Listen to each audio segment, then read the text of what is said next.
How to use iTranslate to translate entire document or web page.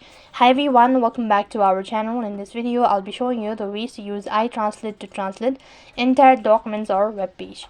So in order to do that procedure, first of all, go ahead and open up your iTranslate account.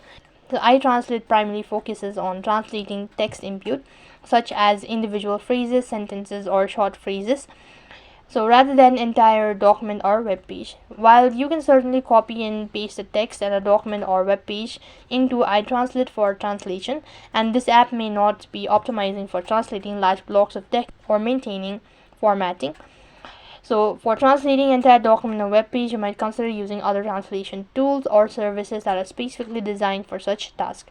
Now, some web browsers offer built-in features or built-in translation features for web pages, and there are also online translation services that support document translations.